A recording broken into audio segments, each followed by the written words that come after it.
কালো চশমায় নয়ন ঢাকা লোকটির বদন দেখে বিস্ময়ে হতবাকরা দুজনে ক্ষিপ্র গতিতে দৌড়ে আসে, রীতিমতো ঘাম ঝরছে শেহরের শরীর থেকে। শ্বাস উঠানামা করছে দ্রুত। আগন্তুকের হৃদয়ে হয়তো অসীম মায়াজালে ঘেরা। শেহরকে হাঁসফাঁস করতে দেখে পানির বোতল এগিয়ে দিল গাড়ি থেকে। ঢকঢক করে পানি পানে ব্যস্ত অস্থির মেয়েটি। এই লোকটি কিন্তু আদতে শেহরের বাবা নয়। গায়ের রং, বডি ল্যাঙ্গুয়েজ, কণ্ঠ একই রকম হলেও চেহারাটা ভীষণ অদ্ভুত। গালের দুপাশে চোয়ালের অংশ দুরকম, সামনের দুটো দাঁত নেই, থুতনিটাও না কেমন যেন এবড়ো থেবড়ো। শুধু কি তাই, অসংখ্য কাটাছেঁড়া দাগ, স্পষ্ট ভাঙাচোরা গাল দুটোতে। দেখতে অদ্ভুত বলেই হয়তো চেহারা ওভাবে মাস্কে ঢেকে রাখে। শেহর যখন পানি পানে ব্যস্ত, তখনই সানান কৌতূহলী কণ্ঠে প্রশ্ন করলো আগন্তুককে, কে আপনি? তোমাদের কেউ নেই? তাহলে ফলো করছেন কেন আমার স্ত্রী শেহেরকে? আমি এক বিশেষ মিশনে আছি, আর দেখা না হতেও পারে।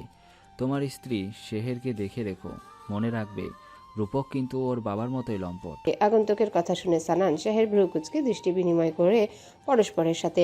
সামসও রয়েছে এখানে। রূপম কিংবা বাতেনের লাম্পটের কোনো ঘটনা ওরা কেউ কখনো শোনেনি আগে। এই আগন্তুক কেন লম্পট তকমা দিচ্ছে ওদেরকে? ক্ষণিকের ভাবনার মাঝে গাড়ি চলতে শুরু করে লোকটির। ওদের কেন যেন মনে হলো লোকটি রূপমদের কথা বলে বোকা বানিয়ে চলে যেতে চাচ্ছে। এবার শামস দৌড়ে গিয়ে পেছন থেকে লাফিয়ে উঠে গাড়ির উপর হয়ে শুয়ে আঁকড়ে থাকে চলন্ত গাড়িটিকে। কারণ লোকটি বলেছে আর দেখা নাও হতে পারে, তাই ওনার সম্পর্কে চূড়ান্তভাবে জানতে চায় এখনই। শামস উপরে থাকায় ড্রাইভার গাড়ির হার্ড ব্রেক কষে। গতিশীল গাড়িটি থমকে যায় নিমিষেই। বিরাট বিপদ থেকে যেন একটুর জন্য বেঁচে গেল শামস। আগেই তরাক করে লাফিয়ে নেমে গিয়েছিল উপর থেকে। গাড়ির দরজা উন্মুক্ত করে আগন্তুক উচ্চস্বরে ধমক দিল শামসকে। পাগলের মতো করছো কেন? এই আওয়াজটা ঠিক শেহরের বাবার আওয়াজের ন্যায় অনুভূত হলো। আওয়াজ গিয়ে বিঁধল সম্মুখে এগিয়ে আসা মেয়েটির বুকে। আচানক চমকে যায় চঞ্চলা মেয়েটি। ওরা তিনজনই এখন এখানে। শেহর বিনয়ের সহিত অনুরোধ করে বলল, আপনার পরিচয়টা একটু বলুন প্লিজ। গতকাল রাতে টেস্ট করে বুঝিয়ে দিয়েছি। শাহেদ চুপসে গেছে আগন্তুকের ক্ষুরধার গম্ভীর জবাবে। লোকটিকে কিছুটা রহস্যময় মনে হচ্ছে ওদের কাছে, ঠিক গোয়েন্দাদের মতো। সানান ভাবছে এই রহস্যময় মানব তো অনেকদিন ধরে শেহরকে ফলো করছে। এই কয়েকদিনে আমাদের সাথে ঘটে গেছে অনেক কিছু। যেদিন আমাদের বিয়ে হয় সেদিনও লোকটি ফলো করে শেহরকে। লোকটি কি জানে ওই দিনের ঘটনার কিছু? এসব ভাবনা ভেবে সানান মনোযোগে আকর্ষণ করলো আগন্তুকের। শুনুন, আপনি তো বহুদিন ধরে আমার স্ত্রীকে অনুসরণ করছেন। আমার প্রশ্নের সত্যিকার জবাব দেবেন প্লিজ। কি প্রশ্ন? কেন ফলো করছেন আমার স্ত্রীকে? আগেই বলেছি আমি একটি বিশেষ মিশনে আছি। সে মিশনের সাথে আমার স্ত্রীকে ফলো করার সম্পর্ক কি? মিশন কমপ্লিট করার পরেই বলবো। আমি যদি আপনাকে পুলিশে দেই? সম্ভব না। ঠিক আছে, সময়ই বলে দেবে কোনটা সম্ভব আর কোনটা অসম্ভব। আমি তাহলে আসি? আমার কথা শেষ হয়নি তো। বলো। যেদিন পুলিশের লোকেরা রাস্তা থেকে ধরে নিয়ে আমার আর সেহেরের বিয়ে দিয়ে দিল, যদিও সেদিন আমি আপনাকে দেখিনি, তবে সেহের বলেছে সেদিনও নাকি আপনি রাস্তায় ছিলেন। ভার্সিটি থেকে ওকে ফলো করে ওর ফ্রেন্ডের বাসা অব্দি গিয়েছিলেন। লোকটি চুপ হয়ে আছে আনত শিরে। কালো গ্লাসে ঢাকা নয়নের অভিব্যক্তি বোঝার সুযোগ নেই। শেহর চেঁচিয়ে জবাব দিল, হ্যাঁ, আপনি ফলো করেছেন সেদিন। হুম। এতক্ষণ পরে জবাব দিল লোকটি। সানান ধীর কণ্ঠে পাল্টা জবাব দিল, সেদিনই আমাদের বিয়েটা হয়েছে। বিয়েটা কে দিয়েছে, কেন দিয়েছে, জানেন এই সম্পর্কে কিছু? জানি তো। শেহেরের হোয়াটসঅ্যাপ নম্বরে এই ব্যাপারে টেস্ট দিয়েছি একটু আগেই। লোকটির কথা শুনে শেহর ব্যস্ত হয়ে গেল মুঠোফোন বের করতে। সানান আর শামসের নজরও ওর দিকে। কি টেক্সট দিয়েছে এখনই দেখতে চায় সবাই। ওরা সবাই যখন মুঠোফোনে মনোযোগী, তখনই আচানক লোকটির গাড়ি ছুটে গেল। সেদিকে একবার তাকিয়ে সানান মুখস্থ করে নেয় গাড়ির নম্বরটি। সবাই আবার ব্যস্ত হোয়াটসঅ্যাপ টেক্সটে। বিয়ের ব্যাপারটি জানার অধীর আগ্রহ ওদের, কিন্তু আশ্চর্য, টেক্সটে বিয়ে নিয়ে কিছু লেখা নেই। মাত্র এই টেক্সট এসেছে একটি, সেখানে শুধু লেখা রয়েছে, ওয়েট। ওরা তিনজন ভাবছে এত চালাক লোকটা তিনজনকে একসাথে বোকা বানিয়ে চলে গেল। এরই মাঝে টেক্সট এলো আবার, আমি তো বলেছি পরিচয় দিতে পারবো না, তারপরেও বড্ড বেশি কৌতূহলী তোমরা। আর দেখা হবে না তোমাদের সাথে। ভুল করে আমার সম্পর্কে কারোর সাথে আলাপ করতে যেও না তো, তাহলে আমার চেয়েও তোমরাই বেশি ক্ষতিগ্রস্ত হবে। সাবধানে থেকো তোমরা। ওরা তিনজন দৃষ্টি বিনিময় করলো পরস্পরের সাথে। হতাশার হাহাকার সেই দৃষ্টি জুড়ে। বাবাকে ফিরে পাবার সকল ভাবনা বিলীন হলো শেহরের মন দুয়ার থেকে। খানিক চুপ থেকে মেয়েটি বলল, লোকটার চেহারা বাদে সব কিছুতেই বাবার সাথে ভীষণ মিল, বড় চাচার সাথেও মিলে যায়। আমার কেন যেন মনে হয় লোকটা আমাদের পরিবারেরই কেউ। হয়তো নদীতে হারিয়ে যাওয়া আমাদের সেই চাচা হবেন। শামস সন্ধিহান কণ্ঠে জবাব দিল শেহরকে। সানান চিন্তিত সুরে বলল, এত কথা বলিস না তো। লোকটার গাড়ির নম্বর মুখস্থ করে রেখেছি, এখন শীঘ্রই খুঁজে বের করা যাবে ওনার সবকিছু। এইসব আলাপচারিতায় মগ্ন হয়ে ওরা চলে এসেছে ভার্সিটির ভেতরে। শেহর যাবে ক্লাসে, তারাও সবার চেয়ে একটু বেশি। সানান শামসকে বিদায় দিয়ে মেয়েটি এগিয়ে গেল নিজ ডিপার্টমেন্টের দিকে। ধীর পায়ে চুপি চুপি সিঁড়ি বেয়ে উঠে যায় দোতলায়। উপরে উঠে বারান্দা ধরে এগুতে বন্ধু বান্ধবরা ঘিরে ধরে মেয়েটিকে। মডেলিংয়ে যাবার কথা সেদিন সবাইকে জানিয়েছিল বেচারি। মডেলিং চুক্তি করতে না পারায় বিভিন্নভাবে ঠাট্টা শুরু হলো আজ। যদি চুক্তি করে ফিরতো তাহলে কি সত্যি খুশি হতো ওরা? নাও হতে পারতো। বাস্তবে মানুষের বন্ধুমহল বড়ই বিচিত্র। বন্ধু জিতে গেলেও দুঃখ পায়, আবার হেরে গেলেও দুঃখ পায়। ঠাট্টা বিদ্রুপ করতেও ছাড়ে না। বন্ধু বান্ধবের বিচিত্র ব্যবহারে সে ভীষণ মনক্ষুণ্ণ। একে তো বাবাকে ফিরে পাবার আশা বিসর্জন দিতে হলো, এরই মাঝে বন্ধুমহল কর্তৃক উপহাসের শিকার হতে হচ্ছে। হতাশার কষ্টেরা এসে ধীরে ধীরে উকি দিচ্ছে মেয়েটির মন বাতায়নে। মন যেন এখনই ছুটে যেতে চায় অভিনয় জগতে। ঘনিষ্ঠ বান্ধবী মেহেক আর তরিও আজ ছাড় দিল না ঠাট্টা মশকরায়। সেহের চুপি চুপি ভাবছে, তোরা এত কিছু বলছিস, আমি কি বসে মুড়ি খাবো নাকি? সুযোগ বুঝে তোদের সব কটাকে শিক্ষা দিয়েই ছাড়বো আমি। আর মডেল কিংবা নায়িকা সেটা তো হবই হব। পাড়া পড়শি বন্ধু বান্ধব সবাইকে একসাথে দেখিয়ে দেবো আমি। সময়ের নিরন্তর খেলায় সকাল পেরিয়ে দুপুর এলো ধীরে ধীরে। সুরজ মিয়া ব্যস্ত সীমাহীন ধরণী তলকে তপ্ত ও রৌদ্রদগ্ধ করে দিতে। ফাগুন হাওয়ার দোলায় প্রতিনিয়ত ঝরছে পুরনো বৃক্ষপত্র। নতুনের কেতন উড়াতে গান গাইছে বৃক্ষরাজি। প্রকৃতি সেজেছে বাহারি ফুলের রং বাহারে। মধ্যাহ্নের বিচিত্র প্রকৃতির বৈচিত্র্যময় খেলার মাঝে নয়নঘোর কাটল লন্ডন বয়দের। ওদের নয়নের অদূরে চুপিসারি হাজির হয়েছে সেহের। তরি আর মেহেককে সাথে নিয়ে ভার্সিটি থেকে বেরিয়ে এসেছে মেয়েটি। সানান শামস ভার্সিটির গেটের অপোজিটে পুকুর পাড়ে দাঁড়িয়ে। শাম শেষবারের মতো হেয়ার ব্রাশ করে নিল তরিকে দেখে। আজ তরি পরেছে বাহারি রঙা সুতির গাউন। পা অব্দি লম্বা সে গাউন একদম বোরখার ন্যায়। সেহের মেহেক রঙিন থ্রি পিস পরেই আছে। বন্ধু বান্ধবের ঠাট্টা মস্করায় সেহের এখনো ভীষণ বিষণ্ণ। বেচারা শামস আজ তরির সাথে পরিচিত হতে চায়। সেহেরকে অনুরোধ করে রেখেছে গোপনে। ওর কাছে এগিয়ে আসতে একটা নিঃসঙ্গ কুকুর কোথা থেকে যেন দৌড়ে ছুটে এলো। পেছনে আরো 3টি কুকুর ধাওয়া করছে সেই কুকুরটিকে। নিঃসঙ্গ কুকুরটি দিক বিদিক হারিয়ে ঢুকে গেল তরির গাউনের ভেতর। বেচারি তো হুঁশ হারাবার মতো অবস্থা। শামস ছুটে গিয়েছে পেছনের কুকুরগুলো তাড়াতে। এই সুযোগে গাউন উঁচু করে ধরল তরি। কুকুরটাও বেরিয়ে গেল ঘেউ ঘেউ করে ডেকে। এবার যেন দম ফিরে পেয়েছে মেয়েটি। শামস এগিয়ে এসে বাঁকা হাসিতে আর চোখে তাকালো এই মেয়ের পানে। মেয়েটা অভিমানী সুরে বলে দিল, দেখেন বেশে, আমি বিপদে পড়েছিলাম। আমায় নিয়ে এভাবে হাসলে কিন্তু ধাক্কিয়ে পুকুরে ফেলে দেব। এই প্রথমবার আলাপ করলো তরি, সেটাও নিজে থেকে আকবারই একদম রসিক আলাপ। শামসের হৃদয়জ প্রেমময় উদ্দীপনাগুলো যেন উদ্দীপ্ত হচ্ছে নতুন করে। মাঝারি উচ্চতার গোলগাল চেহারার ফর্সা ছেলেটি ঝটপট জবাব দিল তরিকে। দিন না, সাহস থাকলে ধাক্কা দিন তো। তরি মেয়েটিও স্বভাবে ভীষণ দুষ্টু আর একরোখা, কিছুটা নাছর বান্দাও। সবাইকে অবাক করে শামসকে সত্যি ধাক্কা মেরে দিল পুকুরে। প্রেয়সীর সাথে আলাপের আগে বেয়ারা ছেলেটির জায়গা হলো পানিতে। তাই বলে কি চুপ করে থাকবে নাকি শামস? পুকুর থেকে শির উঁচিয়ে জোরে পানি ছিটিয়ে দিল তরির গায়ে। ছোট ভাই নয়নে প্রেমের নেশায় স্পষ্ট। এমনটা দেখে সানান সরে গেল দূরে। বউ নিয়ে ধীরে ধীরে ছেলেটি গিয়ে বসে পড়ে গাড়িতে। শেয়ারের মন প্রান্ত এখনো বিষণ্ণতায় জড়িয়ে। লাজবধূর মনের গোপন জানার বড্ড ইচ্ছে বরের। কিন্তু এই অবেলায় মেহেক চলে এসেছে গাড়িতে। কপিবাজ মেয়েটিকে দেখে বউয়ের সাথে আলাপচারিতে আর মগ্ন হতে পারল না সানান। পুকুর থেকে শামস পানি ছিটিয়ে দিয়েছে তরিকে। একরোখা তরি কি বসে থাকবে নাকি? পাড় থেকে ঢিল নিয়ে নিক্ষেপ করেছে ছেলেটির গায়ে। কিন্তু শামস ততক্ষণে ডুব দিয়েছে পানিতে। উঠে আরেকবার পানি ছিটিয়ে দিল। তরিও হয়তো অজান্তেই নিজেকে হারাচ্ছে শামসের প্রণয় ইশারায় ঘোরে। ভিড়ু ভিড়ু প্রণয় অনুভূতি এসে দোলা দিচ্ছে মন বাতায়নে। আজ তাই দুষ্ট বদনে মিষ্টি এসে বেচারি ফিরে যায় বাড়ির পথে। চাঁদ তারার লুকোচুরিতে রাত ছন্দময়। নীল চাঁদোয়ায় উচ্ছল নিশালোক। চাঁদ তারাও যেন আজ ভীষণ প্রাণিচ্ছল। কিন্তু প্রাণ যেন নেই শেহেরের নিস্তেজ দেহে। বন্ধুমহল কর্তৃক ঠাট্টার পাত্রী হয়ে সকাল থেকে চঞ্চলা ছন্দ হারিয়েছে মেয়েটি। আজ এই মায়াবী নিশালোকে একাকী বসে আছে বাড়ির ছাদে। হয়তো চাঁদ তারা ছন্দময় খেলার সাক্ষী হচ্ছে আনমনে। এরই মাঝে বউকে খুঁজতে খুঁজতে সানানের আগমন ঘটেছে ছাদে। এমন নিরালায় কাউকে একাকী বসে থাকতে দেখে সুধায়। লাজবধূ, কি হলো আজ? জবাব নেই মেয়েটি সুরেলা কণ্ঠে। ছাদের বেঞ্চে বসে রয়েছে চুপটি করে। বরমশাই ধীর পায়ে এসে বসলো পাশে। তার লাজবধূ এখনো নির্বিকার। পরম সোহাগে বইয়ের হাত মুঠোয় নিয়ে সানান শুধালো, মন খারাপ হলো নাকি? সেই দুপুরে ভার্সিটি থেকেই মন খারাপ করে এসেছেন। কি হয়েছে কিছুই তো বলছেন না। আপনার সাথে কি বলবো? আপনি তো এখনো আমায় আপনই ভাবেন না। বুঝিনি। কোনোদিন বুঝবেনও না আমায়। সানান আলতো করে হাত রাখলো বইয়ের কাঁধে। অনুরাগী কণ্ঠে ধীরস্বরে বলল, এমনটা কেন মনে হলো যে আমি আপন করিনি আপনাকে? আপনি করে ডাকছি বলে? বউকে কেউ আপনি করে ডাকে? ঠিক আছে, তুমি করেই বলবো আজ থেকে। এবার বলো, মন খারাপ করেছো কেন? বলবো না। কেন গো? কানের কাছে মুখ এনে দুষ্ট স্বরে শেহের দুহাতে মুখ সরিয়ে দিয়েছে এহেনে দুষ্ট বরের। বেচারা বরমশাই কিন্তু সরে যায়নি দূরে। পাশে বসে বাহুতে বেঁধে নিল আরো জোরে। বউ বেচারির আজ কোনো অনুভূতি নিয়ে আর নেই কোনো অভিব্যক্তি। সানান প্রীতি জড়ানো কণ্ঠে আবারও সেই পুরনো প্রশ্ন করল। মন খারাপ কেন লাজবধূ? বহু বছর ধরেই তো মন খারাপ। কে খোঁজ রাখে এতিমের মনের? বইয়ের অভিমানী সুর ডাক্তারের হৃদয়ে বিঁধেছে আলতো করে। অসীম অনুরাগে ডাক্তার চুমু খেলো বইয়ের ললাটে। বউ বেচারি বড্ড ভাবলিস এখনো। বর্মশেও ব্যস্ত লাজবধূর মনের গোপন জানতে। বইয়ের থুতনি ধরে নিজের বদন পানে নিয়ে রাশভারী কণ্ঠে বলল, এভাবে কেন বলছো লাজবধূ? এমন আচরণ কিন্তু হৃদয়ে আঁচড় কাটে। আমি তো শুনতেই চাই তোমার মনের গোপন কথা। সত্যি শুনতে চান? খুব। বইয়ের কপালে চুলগুলো সরিয়ে দিতে দিতে। না, বলবো না। আপাতত গোপন কথা গোপনেই থাকুক। আমাকেই তো আপন ভাবছো না তুমি।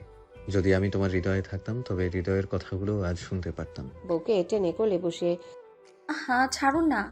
কেন? স্বামীর সোহাগে থাকতে ভালো লাগে না? শাহেরিসেদ হাসলো এহেন নীলাজ কথা শুনে। সে হাসির রেশ ছড়িয়ে গেল হৃদয় জুড়ে। পেছন থেকে বইয়ের গালে গাল ঘষে সোহাগ জড়ানো কণ্ঠে সানান বলল, এবার মনের কথাটা বলে দাও তো। বলবো, আপনি আগে আমায় ছেড়ে দিন। বেশি ঝামেলা করলে সত্যিই ছেড়ে দেব। তবে এখানে নয়, ছাদের কর্নারে নিয়ে কোণ থেকে নিচে ছেড়ে দেব। কি যে বলেন। আচ্ছা শুনুন। সকালের সোনালি রোদের মতো স্নিগ্ধ করে। জি বলুন ম্যাডাম। আমি না নায়িকা হতে চাই। কি কি বললি তুই? বউকে এক ধাক্কায় কোল থেকে নামিয়ে বজ্রকণ্ঠে হুঙ্কার দিল সানান।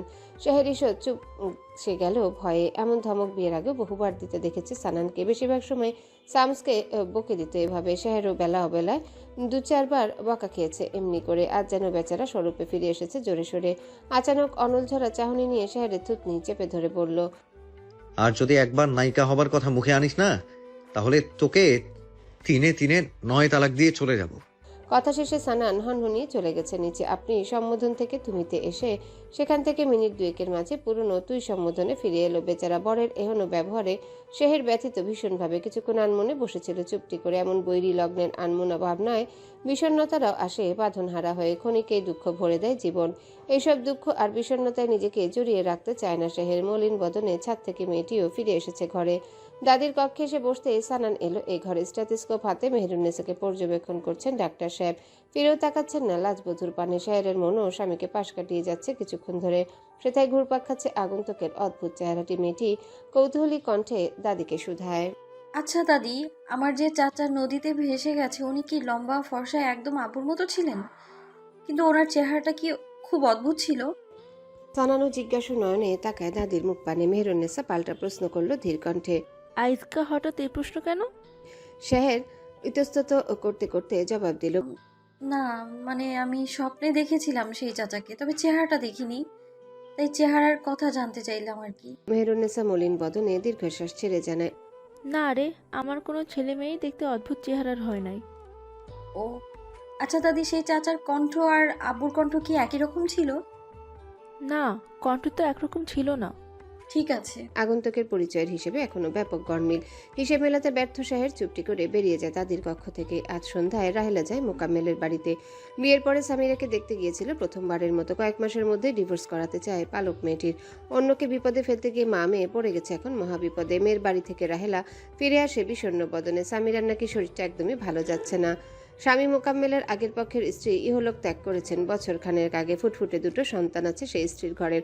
ওরা এখনো মা হিসেবে মেনে নেয়নি সামিরাকে। শুধু কি তাই, সামিরা মোকাম্মেলও নাকি পরস্পরকে মেনে নেয়নি স্বামী স্ত্রী হিসেবে। মোকাম্মেলের একজন গার্লফ্রেন্ড আছে ঢাকায়, তার সাথে প্রেমালাপ করে বেড়ায় 40 লোকটি। তবুও পুলিশের ভয়ে সামিরাকে নিজ বাড়িতেই রেখেছে সে।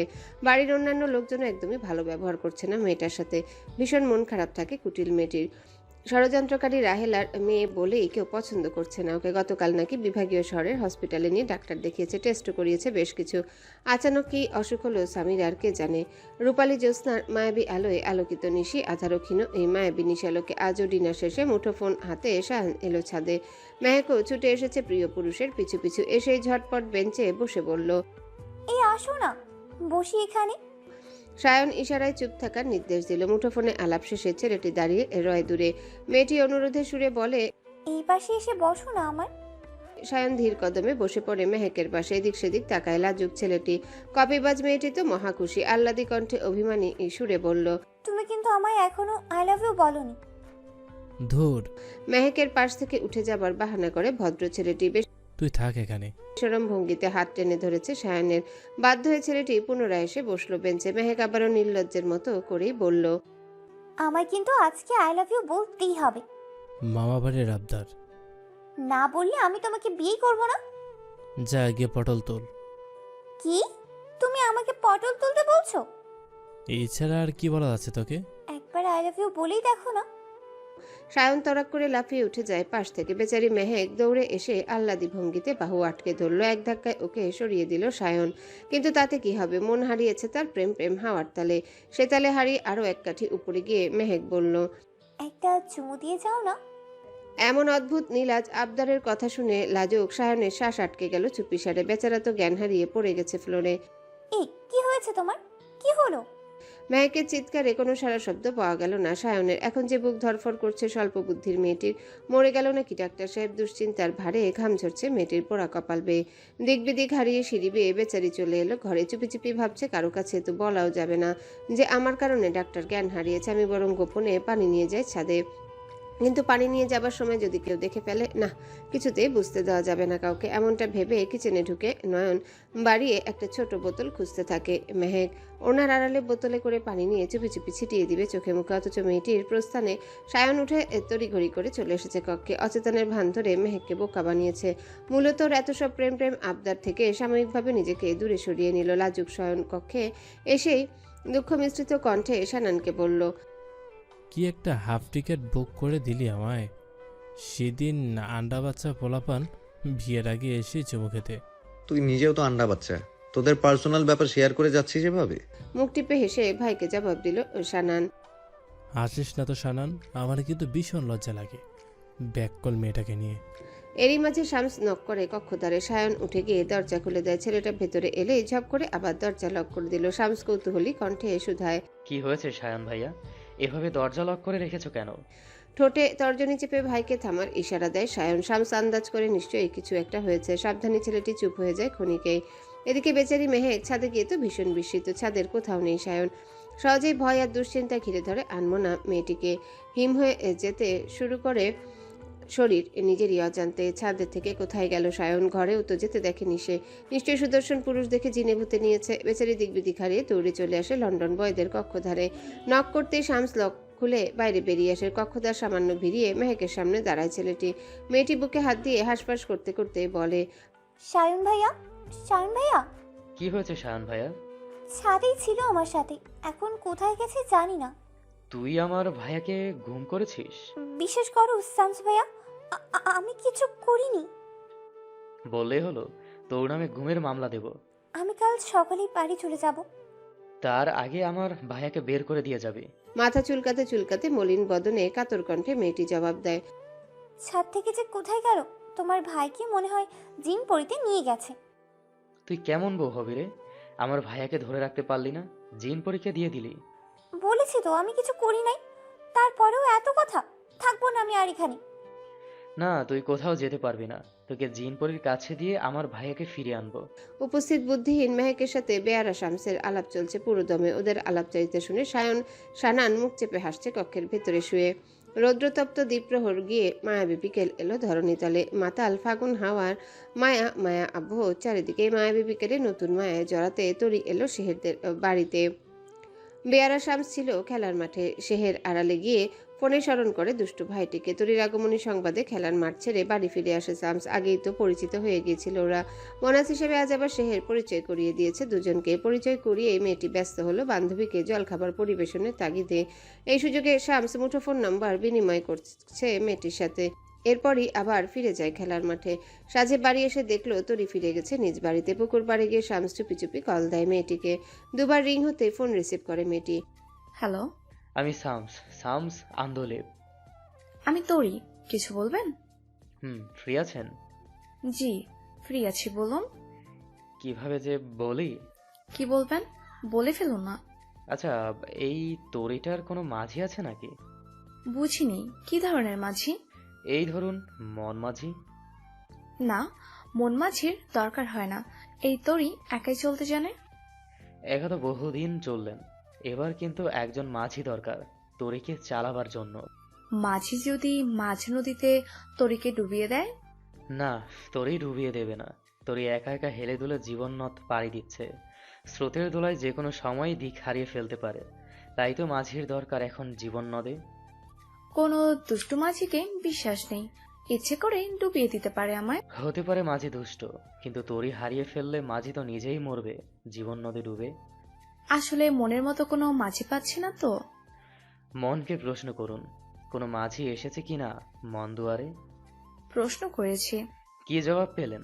মন মাঝি তরিকে ফেলে চলে যাবে বহু দূরে, সাগর মহাসাগর পেরিয়ে।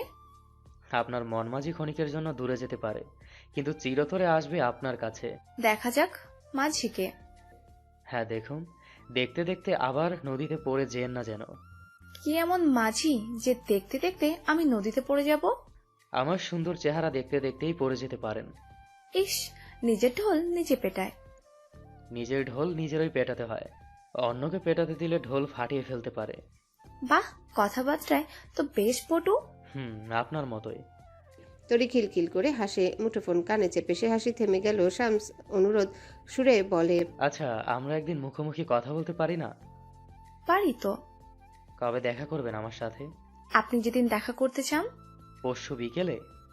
ঠিক আছে। ফাগুন হাওয়ায় উদাস গানে পেরিয়ে যাচ্ছে বসন্ত বেলা। ধরার সবকিছুতে প্রেমময় বাসন্তী সুর। এই ফাগুন বেলা ফুরাবার কালেও সানান প্রেমালাপ করছে না লাজবধূর সাথে। বউ যেচে কথা বলেনি তার সাথে। আজ বিকেলে ছেলেটি কক্ষে শয্যাশায়ী ছিল, আঁখি উন্মুক্ত রেখে।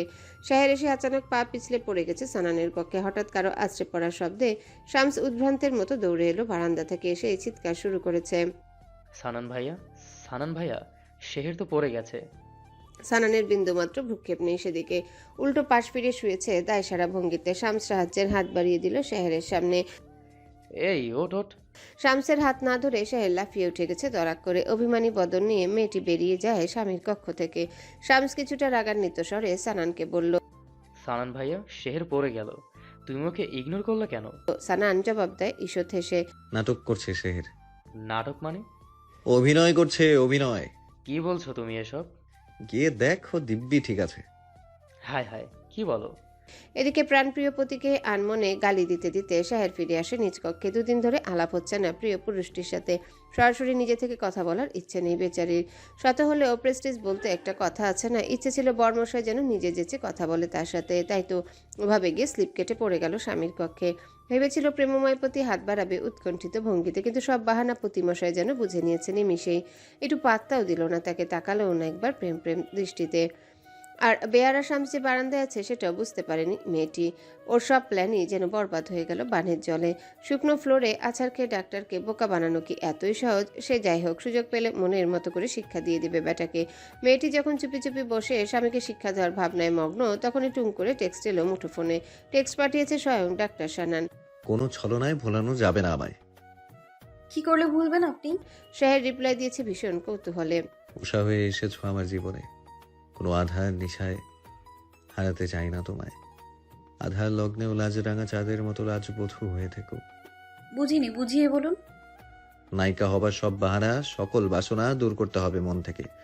তবে আবারও প্রেমালাপ হবে তোমার সাথে। কেন? নায়িকা হলে সমস্যা কি? এটা তো শুধুই অভিনয়।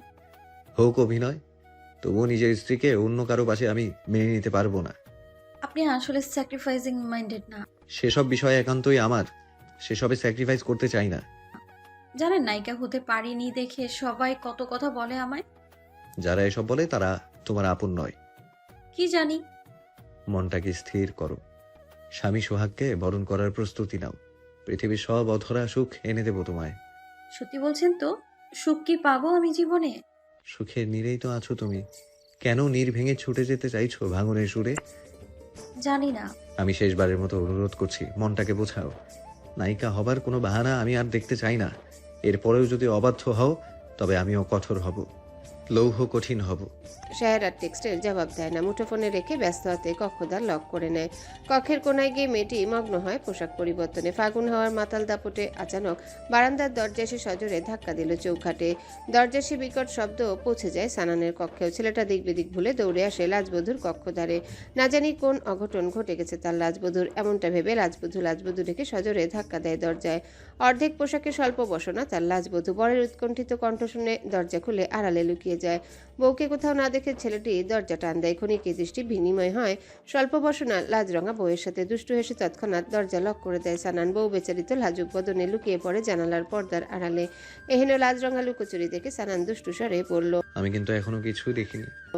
সেহের নাকি সুরে লাজুকের কণ্ঠে জবাব দিল, ইস, শখ কত! যান যান, তাড়াতাড়ি যান তো এখান থেকে। হায় হায়, রোমান্টিক মোমেন্টে এভাবে লুকিয়ে থাকলে হবে? কিসের রোমান্টিক? হ্যাঁ, কিসের রোমান্টিক? ময়ূরীর ন্যায় লাজুক ঝংকারে কথাটা বলে চুপসে যায় সেহের। এরই মাঝে দরজায় লক খোলার আওয়াজ হয়। নিজের কথারও জবাব পায়নি সেহের। ভেবেছিল বর্মশাই ফিরে গেছে নিজ কক্ষে। বেচারি তড়িঘড়ি করে বের হয়ে আসে পর্দার আড়াল হতে। এসেই দেখে বর্মশাই দরজা ভিড়িয়ে চলে যাচ্ছে প্রায়। বউকে আবারও স্বল্প বসনা দেখে দুষ্টু হাসির বিস্তর ঘটল বেচারার বদন জুড়ে। লাজবধূকে চোখ টিপ মেরে লজ্জাপর ভঙ্গিতে উল্টো দিকে ঘুরে যায় ছেলেটি। সেহের দৌড়ে এসে দরজা আটকে দেয় জোরে সোরে। সাজের পরে শামসকে নিয়ে সানান বেরিয়ে যায় ঢাকার উদ্দেশ্যে। বহু পথ পেরিয়ে আজ বাবা মা আসবে লন্ডন থেকে। তাই তো গাড়ি নিয়ে ওরা ছুটেছে এয়ারপোর্টের দিকে। শ্বশুর শাশুড়ি আসবে বলে শাহের কৌশলে মন গলিয়ে নিতে চেয়েছিল স্বামীর। মুরব্বীদের সামনে ধরা দিতে চায়নি নিজেদের দাম্পত্যের মান অভিমানের ব্যাপারগুলো। বর্মশাই প্রথমে এড়িয়ে গেল, পরে তো ভাব হয়ে গেছে বউয়ের সাথে। দুজনেই খুশি এখন মনে মনে। তবুও এয়ারপোর্টে যাবার ক্ষণে সানান তাকায়নি বউয়ের পানে। তখন দুষ্টুমি করলেও এখনো গোপনে রাগ চেপে রেখেছে মনের কোণে। নায়িকা হবার কথা বলে বউ তাকে দিশেহারা করে রেখেছে সেদিন থেকে। আগন্তুকের গাড়ির নাম্বার আর ফোন নাম্বার নিয়ে পরিচয় জানতে থানায় যাবার ইচ্ছে ছিল, সেটাও যাওয়া হয়নি মন খারাপের বেড়াজালে আটকে গিয়ে। এয়ারপোর্টের সম্মুখে গাড়িতে বসে সানান চুপি চুপি ভাবছে, আগামীকাল সকালেই যাব থানায়, বের করে আনবো লোকটির যাবতীয় পরিচয়। এদিকে আধারের বাধাহীন খেলায় রাত বেড়েছে ধীরে ধীরে। লন্ডনের ফ্লাইট এসে পৌঁছেছে ঢাকা এয়ারপোর্টে। হঠাৎ কল এলো শামসের মুঠোফোনে। চাচি রাহেলা এক নতুন সংবাদ দিল ফোনে। নতুন ভোর এসেছে দীর্ঘ বিভাবরীকে বিদায় দিয়ে। সুদূর বিলেত থেকে বহু পথ পাড়ি দিয়ে আসা ক্লান্ত বাবা মা এখনও রয়েছে মায়া নিদ্রায়। মাঝখানে শয্যা ছেড়ে উঠে ফজরের নামাজ আদায় করেছিল শুধু। আজ সকাল থেকে সানানের ভীষণ ব্যস্ততা। অনুসন্ধিৎসু ছেলেটি যাবে স্থানীয় থানায়। সেখানে গিয়ে গাড়ির নাম্বার দিয়ে পুলিশের সাহায্য চাইবে যদি কোনোভাবে অচেনা আগন্তুকের পরিচয় পাওয়া যায়। লোকটিকে নিয়ে ভীষণ কৌতূহল ছেলেটির মনে। প্রাতরা সেরে সকাল 9টা নাগাদ বের হয়ে গেছে বাড়ি থেকে। খুব দূরে নয় স্থানীয় থানাটি। কিছুক্ষণ আগে ওসি সাহেবকে মুঠোফোনে কল দেয় ছেলেটি। ভদ্রলোক থানাতেই আছেন এখনো। থানায় গিয়ে গাড়ির নাম্বারটি দিয়ে রেজিস্ট্রেশন সংক্রান্ত যাবতীয় তথ্য জানার বড্ড কৌতূহল সানানের। তাহলেই তো আগন্তুকের পরিচয় জানা যাবে। গত রাতে ওরা যখন এয়ারপোর্টে তখন রাহেলা ফোন দেয় শামসকে। জানায় হসপিটালের রিপোর্টে সামিরার নাকি ক্যান্সার ধরা পড়েছে। বিভাগীয় হসপিটালে টেস্ট করিয়েছে। হঠাৎ করে ক্যান্সারের মতো রোগ ধরা পড়ল। ওরা ধরে নিয়েছে এটাই হয়তো নতুন কোনো বাহানা। কারণ ডাক্তার আন্দালিব লন্ডন থেকে দেশে আসার পূর্বে প্রতিবারই নতুন নতুন বাহানা তৈরি করে সাদেক রাহেলা দম্পতি। উইলেত প্রবাসী ভদ্রলোকের নিকট থেকে কারণে অকারণে অর্থ আদায়ের গোপন বাহানা এসব। সামিরার অসুখও হয়তো সেরকমই কোনো বাহানা। বেশি বেশি করে টাকা নেওয়ার অভিপ্রায় হতে পারে এটা সাজানো নাটক। আবার সত্যি সত্যি ক্যান্সারও হতে পারে। সারানের বাবা ডাক্তার আন্দালিব বোঝেন না এসব বাহানা। মাঝে মাঝে ছোট ভাই সাদেককে ভীষণ বিশ্বাস করে বসেন। সুযোগে ছোট ভাইও পকেট কাটে ডাক্তারের। বাড়ি এসে সামিরার অসুখের কথা শুনে ভীষণ বিরক্ত ডাক্তার সাহেব। ঢাকায় নিয়ে গিয়ে মেয়েটা চিকিৎসা করানোর ইচ্ছেও পোষণ করেছেন ইতিমধ্যে, কিন্তু রাহেলা রাজি হয়নি এ প্রস্তাবে। কুটিল মহিলাটির কথা হচ্ছে মোকাম্মেলের বাড়িতে থেকে চিকিৎসা হোক। পুলিশি নিষেধাজ্ঞা আছে নাকি সামিরার উপরেও। স্বামীর বাড়িতেই থাকতে হবে বেচারিকে। এখন শুধু চিকিৎসার খরচটা পাঠিয়ে দিতে চায় রাহেলা। কুটিল চাচা চাচির কথা পুরোপুরি বিশ্বাস করেনি সানানরা তিন ভাই, কিন্তু বিশ্বাস করেছে ওদের বাবা মা। এমনও হতে পারে সামিরা সম্পূর্ণ সুস্থ। এখানে নিয়ে এলে ডাক্তারদের চোখে মিথ্যা ধরা পড়ে যাবে। তাই বাহানা করছে চলনাময়ী রাহেলা। কয়েক বছর আগে মেহেরুন্নেসার কোমর ভেঙে যায়। তখনও কোমরের সাথে আরও দুটো মিথ্যে অসুখের খবর পাঠানো হয় লন্ডনে। মিথ্যে রিপোর্ট পাঠিয়ে থেকে অনেক টাকা এনে আত্মসাৎ করে সাদেক মেয়ে। এমনটা মাঝে মাঝে করে ধূর্ত লোকটি। শাহেরের বাবার সঞ্চিত টাকাগুলো খেয়েছে মিথ্যে ছল দেখে। এসব কারণে সামিরার অসুখের কথা শুনে বিশ্বাসী হচ্ছে না ওদের। শুধু কি ওদের বাবা মাই বিশ্বাস করেছে, শাহেরও বিশ্বাস করেছে সামিরার অসুখের কথা। গত রাতে ওরা বাড়ি ফিরে দেখে মেয়েটি বসে বসে কাঁদছে সামিরার জন্যে। সানান এসে বোঝানোর চেষ্টা করে তার লাজবধূকে। শত হলে তো সামিরার সাথে একত্রে বেড়ে উঠেছে মেয়েটি, তাই মায়াও যেন একটু বেশি। কেঁদে কেঁদে নয়ন জলে রাতেই বান্ডাকে মেয়েটি। অথচ সাদেক রাহেলার আচরণ অনেকটাই সন্দেহজনক। মেয়ের অসুস্থতায় দুঃখের কোনো চিহ্ন নেই তাদের বদনে। দাদা বাড়িটাই যেন এক অদ্ভুত খেলাঘর। গাড়িতে বসে সানান মগ্ন ছিল দাদা বাড়ির কুহকি পরিবারটির ভাবনায়। এইসব এলোমেলো ভাবনার মাঝে গাড়ি এসে থেমেছে থানা প্রাঙ্গণে। ছেলেটি এক বুক আশা নিয়ে ধীর পায়ে নেমেছে গাড়ি থেকে। সকালবেলা হওয়ায় থানায় ভিড়ও কিঞ্চিত কম। ওসি সাহেবের কক্ষে গিয়ে বসতেই ভদ্রলোক বলে ওঠেন, আমার একটু সাহায্য দরকার। কি সমস্যা? আমি একটা গাড়ির নাম্বার দেব, গাড়ির রেজিস্ট্রেশন সংক্রান্ত যাবতীয় তথ্য বের করে আমায় দেবেন। দেখুন ডক্টর সাহেব, গাড়ির রেজিস্ট্রেশন সংক্রান্ত তথ্য বের করার দায়িত্ব আমাদের নয়। এই তথ্য বিআইটি এর অফিসে পাবেন। ও সরি, আমি ভেবেছিলাম থানা থেকেই সব তথ্য পাওয়া যাবে। মানুষ এমনটাই মনে করে, আর আপনি তো দেশেই ছিলেন না বহু বছর ধরে। সানান চমকে যায় ওসি সাহেবের কথা শুনে। আনমনে ভাবতে থাকে, ভদ্রলোক তো অনেক কিছুই মনে রেখেছে আমার সম্পর্কে, কিন্তু বেচারার যে এখন বড্ড তারা, যেতে হবে অন্যত্র। মুহূর্তে চেয়ার ছেড়ে উঠতে উঠতে বলল, ওসি সাহেব, আমি তাহলে আসি। স্যার খেয়ে যান প্লিজ। পরে একদিন আসবো। ছেলেটা বের হয়ে যায় দ্রুত কদমে। গাড়িতে উঠে ড্রাইভিং শুরু করে সিম কোম্পানির কাস্টমার কেয়ার অফিসের দিকে। এখনই আগন্তুক সম্পর্কে না জানলে ভবিষ্যতে ভালো মন্দ যে কোনো ঘটনাই ঘটতে পারে, বিশেষ করে শহরের বিপদ তো হতে পারে লোকটির মাধ্যমে। সকাল সকাল বের হয়েও থানা থেকে তথ্য সংগ্রহ করতে পারেনি বলে ছেলেটি বিষণ্ণ। আজ সায়নকে নিয়ে আসতে চেয়েছিল সাথে। শহরের সাথে ওরা তিনজন এখন জানে অচেনা আগন্তুকের আগমন সম্পর্কে। ঘর ছেড়ে আসার সময় যমজ ভাইকে সাথে পায়নি সানান। যমজ ভাই সায়ন স্বভাবে ভীষণ ন্যায়নিষ্ঠ, নিয়মানুবর্তী আর ধর্মভীরু। প্রায় প্রতিদিনই সকালে উঠে ফজরের নামাজ আদায় করে তারপর ছুটে যায় মর্নিং ওয়াকে। আজ মর্নিং ওয়াকে গিয়ে ফিরে আসেনি ছেলেটি। এক বৃদ্ধ নাকি রাস্তায় অসুস্থ হয়ে পড়েছে, তাকে বাড়ি নিয়ে গিয়ে চিকিৎসা দিচ্ছে সায়ন। আজকে যাত্রায় সঙ্গী হতে পারেনি সানানের। তিন ভাইয়ের মধ্যে সায়নই ধর্মভীরু আর ব্যতিক্রমী। মেহেকের সাথে বিয়ে ঠিক হয়ে যাবার পরেও কোনো প্রেমময় আবদারে সাড়া দেয়নি ছেলেটি। যমজ ভাই সানান স্বভাবে একটু খিটখিটে, মাঝে মাঝে কারণে অকারণে রেগে যায় ছেলেটি। রেগে গেলে তো পুরাই একরোখা। এই যমজ দুজনে ভীষণ সুদর্শন, তবে সানান লম্বা একটু বেশি, স্বাস্থ্য একটু পাতলা, ধর্মকর্মেও বেচারা কিছুটা অলস। আর ছোট ভাই শামস স্বভাবে ভীষণ বেয়ারা, চরম দুষ্টু, এক কথায় বলতে গেলে পাকা একটা বাদর। বেচারা বাদর হলেও সবকিছুতে একদমই নাছোড়বান্দা, কিঞ্চিত একরোখাও। তবে তিন ভাইয়ের মাঝে সানানি বেশি বুদ্ধিদীপ্ত। আঁকাবাঁকা পথ পেরিয়ে সানানের গাড়ি এসে থেমেছে সিম কোম্পানির কাস্টমার কেয়ার অফিসের সামনে। বেশ পরিপাটি একটা অফিস, ভেতরে ভিড় নেই তেমন। দৈনন্দিন কাজও শুরু হয়নি জোরে সোরে, মাত্র অফিস শুরু হয়েছে তো। সানান ভেতরে প্রবেশ করলে বসার অনুরোধ করে সেবা প্রদানকারী। সেদিন শাহের হোয়াটসঅ্যাপ থেকে স্ক্রিনশট দিয়ে রেখে দেয় আগন্তুকের নাম্বারটি, কারণ লোকটি টেক্সট সিন হতে ডিলিট করে দেয়, সেই সাথে ব্লকও করে দেয়। তাই তো বুদ্ধি করে নাম্বার স্ক্রিনশট দিয়ে রেখে দিল মেয়েটি। সেখান থেকে ফোন নাম্বার সংগ্রহ করেছে সানান। ছেলেটি বসে ফোন নাম্বারটি দেয় সম্মুখে থাকা সেবা প্রদানকারী লোকটিকে। ধীরে কণ্ঠে অনুরোধ করে, এই নাম্বারটি যার নামে রেজিস্টার্ড তার তথ্য জানতে চাই। সেবা প্রদানকারী লোকটি সম্ভবত নাম্বারের তথ্য বের করে নিয়েছেন কম্পিউটারে। সম্মুখে থাকা ডিসপ্লেতে দৃষ্টি বুলিয়ে নিলেন ভালো করে। তার চোখের ভাষায় বলে দিচ্ছে তিনি কিছুটা ভড়কে গেছেন। সানান ধীর কণ্ঠে শুধায়, প্লিজ তথ্যগুলো শেয়ার করুন। লোকটি শুকনো ঢোক গিলে বলল, সিমটি কারো নামে নয়, সরকারি অফিসের নামে রেজিস্ট্রেশন করা। মানে? সরকারি একটি বিশেষ ডিপার্টমেন্টের নাম্বার। সংশ্লিষ্ট অফিসে যে দায়িত্বরত থাকে সেই ব্যবহার করে নাম্বারটি, কোনো পার্সোনাল ফোন নাম্বার নয় এটা। আচ্ছা, সরকারের কোন ডিপার্টমেন্টের নাম্বার এটা? আমরা আসলে সরকারি তথ্য কাউকে দিতে পারি না। এসব তথ্য প্রদানে আমাদের নিষেধাজ্ঞা আছে। শুধুমাত্র মামলা দায়ের হলে আইন শৃঙ্খলা বাহিনীকে আমরা তথ্য দিতে পারি। সানান হতাশ হলো সেবা প্রদানকারী ভদ্রলোকের কথা শুনে। ছেলেটি তৎক্ষণাৎ বিদায় নিয়ে গাড়িতে এসে বসেছে। এখন একটাই উপায় অবশিষ্ট আছে, বিআরটিএ অফিসে গিয়ে গাড়ির রেজিস্ট্রেশন সম্পর্কিত তথ্য অনুসন্ধান করা। বিআরটিএ অফিস এখান থেকে বহু দূরে। আজ মাথা ব্যথা হচ্ছে ভীষণ, সেদিকে আর যাবার ইচ্ছে নেই হতাশ ছেলেটির। একরাশ হতাশাকে সঙ্গী করে বিষণ্ণ চিত্তে ছেলেটি যাত্রা করলো বাড়ির পথে। শৈশব কৈশোরে এইসব পথঘাটে বারবার ঘুরে বেরিয়েছে ছেলেটি। সেই সব দিনের সাথে মিশে আছে কত শত স্মৃতি। তখনকার দিনে ঢাকা থেকে দাদা বাড়িতে এলে মাঠে ঘাটে সময় কেটে যেত ওদের। দূরের মাঠে ভাড়ায় গিয়েও টুর্নামেন্ট খেলেছে যমজ ভ্রাতৃদ্বয়। আজ বদলে গেছে অনেক কিছু। রাস্তাঘাট যেমন বদলেছে তেমনি বদলেছে আশেপাশের বাড়িঘর। ইট পাথরের দেয়ালে বন্দী হচ্ছে গায়ের মানুষেরও জীবন। শুধু কি বাড়িঘর আর রাস্তাঘাটই বদলে গেছে? না, এসবের সাথে বদলেছে মানুষের মনও। মায়ার বড্ড অভাব এখন। কোথায় হারিয়ে গেছে মায়া কে জানে। হয়তো লাজের ঘোমটা টেনেছে মানুষের অমানসিক কাজ দেখে। শৈশব কৈশোরের ভাবনায় হারিয়ে সানান গাড়ি নিয়ে ফিরে এলো বাড়িতে। ঘরে এসে দেখে সায়ন ইলেকট্রিশিয়ান দিয়ে এয়ার কন্ডিশনার সেট করছে কক্ষে। আরেকটি কক্ষে একই কোম্পানির ফ্যান লাগানো হচ্ছে। বাবা মায়ের কক্ষে স্থানীয় প্রতিবেশীদের ভিড়। দাদির ওখানেও লোকজনের কমতি নেই। ভীষণ মাথা ব্যথা করছে বিষণ্ণ ছেলেটির। চুপি চুপি এসে উকি দিল বইয়ের কক্ষে। পুরো ফাঁকা কক্ষ, কেউ নেই এখানে। ধীরে ধীরে এসে শুয়ে পড়ে লাজবধূর খাটে। বউ বেচারি এখন গোসলে মগ্ন ওয়াশরুমে। পরিধেয় থ্রিপিসের অন্যটি বালিশের নিচে রেখে বাকি কাপড় নিয়ে গোসলে গেছে সে। আজ ভীষণ মন খারাপ মেয়েটির। ওদের পাশের বাড়িতে এক ম্যাডাম আছেন, সামিরাকে প্রাইভেট পড়াতেন তিনি।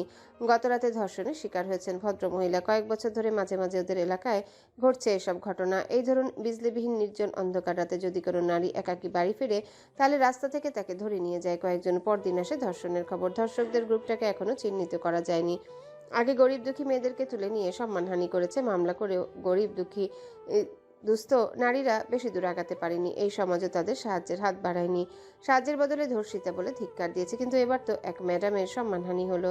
দর্শক চক্রের হাতও বেশ লম্বা হয়েছে। এই ভদ্র মহিলাকেও কি সমাজ ধিক্কার দিবে?